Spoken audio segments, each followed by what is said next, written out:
Hello there. Ahsoka a révélé que Lady Morgan Elsbeth cherchait à trouver le chemin vers Peridea, un tout nouveau concept dans Star Wars qui transforme absolument toute la franchise. Voici les secrets du chemin vers Peridea et c'est juste après ça.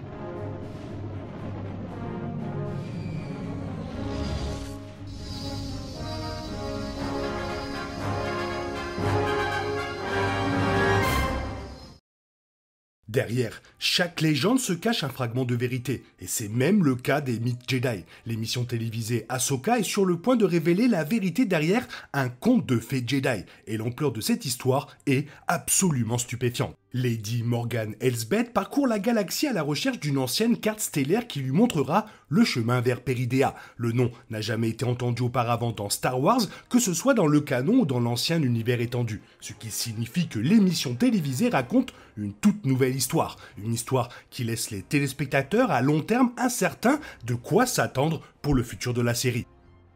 Le grand amiral Thrawn, le plus grand des amiraux impériaux, a disparu il y a au moins 9 ans lors de la bataille de Lothal dans le final de Star Wars Rebels. Le Jedi Padawan Ezra Bridger a invoqué un troupeau de Purrgil, les baleines spatiales, pour éloigner le vaisseau amiral de Thrawn dans l'hyperespace. Selon Lady Morgan Elsbeth, les Purrgil ont transporté Thrawn, Ezra et le vaisseau amiral dans un endroit lointain que certains appellent Peridea, un endroit connu des Jedi comme une légende. On ne sait actuellement pas exactement ce qu'est réellement Peridea. La carte stellaire de Lady Elsbeth suggère qu'il s'agit soit d'une galaxie lointaine, soit d'une planète située sur la bordure extérieure de cette galaxie. Dans les deux cas, ce twist ouvre grand Star Wars, car depuis 1977, Star Wars a toujours été axé sur les aventures des héros et des méchants d'une seule galaxie. Même l'univers étendu de Star Wars n'a touché qu'un peu aux idées intergalactiques, notamment avec les Yuuzhan-Vong, initialement considérés comme des envahisseurs extragalactiques. La carte stellaire de Lady Elsbeth confirme que les baleines spatiales connues sous le nom de Purrgil voyagent réellement entre les galaxies. Les Purrgil sont une race importante dans l'univers Star Wars. Ces créatures ouvrent des tunnels à travers l'hyperespace, connus sous le nom de Simu-tunnels. Et on pense que les observations de Purrgil ont inspiré les premiers explorateurs de l'hyperespace il y a des millénaires. Les tunnels simulés des Purrgil peuvent potentiellement constituer un danger pour la navigation des vaisseaux spatiaux lorsqu'ils coupent en deux des routes commerciales hyperspatiales populaires. Mais heureusement, elles ont tendance à suivre des routes de migration définies, ce qui signifie qu'il est possible de prédire leur trajectoire. Et la carte stellaire de Lady Elsbeth montre ce qui semble être l'une de ces routes de migration Purrgil qui traversent le vide intergalactique jusqu'à Peridea. Alors oui, Peridea n'est qu'une légende pour les Jedi. Les Sœurs de la Nuit de Dathomir connaissent cependant la réalité, que les habitants de Peridea ont visité la galaxie Star Wars il y a des milliers d'années. Ils semblent en fait être en quelque sorte connectés aux Sœurs de la Nuit, car la magie de Lady Elsbeth est capable d'interagir avec la carte des étoiles extragalactiques, avec bien sûr, une facilité surprenante. Il est possible que cela explique même pourquoi la magie des sœurs est si différente des pouvoirs Sith ou Jedi. Leurs capacités ont toujours été inhabituelles, difficiles à classer, avec des attributs qui ne correspondent tout simplement pas à l'utilisation traditionnelle de la Force. Il se pourrait bien qu'ils descendent de ces visiteurs extragalactiques et qu'ils aient hérité d'une relation avec la Force différente de celle vécue par les habitants de la galaxie. Il est de plus en plus clair que l'émission télévisée de Dave Filoni s'inspire de la mythologie arthurienne, mais avec une touche beaucoup plus sombre. Les noms des personnages sont tirés des légendes arthuriennes et le grand amiral Thrawn se positionne comme le roi Arthur de l'Empire, l'ancien et futur roi qui reviendra à l'heure la plus sombre de l'Empire. Peridea semble s'inspirer de l'île d'Avalon, un lieu de sorcellerie où Arthur fut emmené pour se soigner.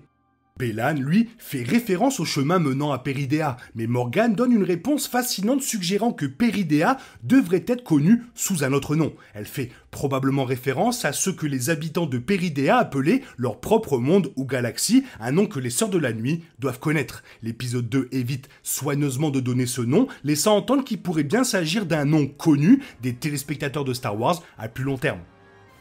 Donc, il est possible que Peridea soit lié d'une manière ou d'une autre aux Zeffo ou aux Rakata. Introduits dans Jedi Fallen Order, les Zeffo sont une race connue pour avoir des liens avec les Sœurs de la Nuit. Selon Jedi Survivor, ils se sont dirigés vers le bord galactique, puis ont disparu. Les Rakata, quant à eux, sont issus des anciennes légendes de Star Wars, où ils sont originaires du Deep Core et régnaient autrefois sur toute la galaxie. Les Rakata ont été canonisés dans un surprenant easter egg avec Andor, ce qui pourrait bien avoir été une préfiguration délibérée, ouvrant la voie à une nouvelle version des Rakata, étant donné leur origine extragalactique. Quelle que soit la vérité, on peut supposer que la série en révélera davantage pour la suite des épisodes.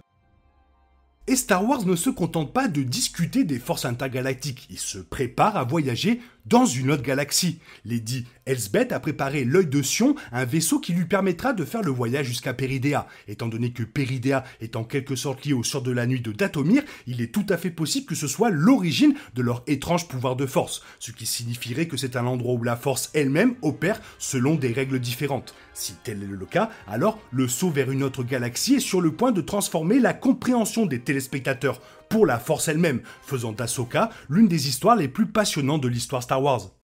Jusqu'à présent, il n'y avait aucune véritable explication plausible pour expliquer pourquoi un groupe de personnes sur une planète au hasard pouvait utiliser la magie en dehors de la force. Ensuite, il y a les Purrgil, une espèce spatiale qui a en quelque sorte la capacité de traverser l'hyperespace. Si Thrawn et Ezra sont vraiment dans cette deuxième galaxie, est-ce que ce sont de là que viennent les Purrgil? Y a-t-il un pouvoir dans cette autre galaxie qui non seulement accorde aux gens des pouvoirs magiques, mais peut-être également donner aux animaux la capacité de sauter dans l'hyperespace? Au-delà des développements de l'histoire, c'est un moment crucial pour Star Wars. Les gens en ont assez de voir la même histoire se répéter encore et encore, avec les mêmes personnages, les mêmes méchants et les mêmes intrigues, et même les mêmes planètes. Tatooine ne peut apparaître qu'un certain nombre de fois avant de ne plus être l'endroit le plus éloigné du centre de l'univers. Ainsi, avec l'introduction d'une nouvelle galaxie, Lucasfilm peut emmener la franchise dans un nouvel endroit. Dave Filoni travaille sur un film qui relie toutes les émissions de l'arc narratif de The Mandalorian, et c'est peut-être là que ça se passera.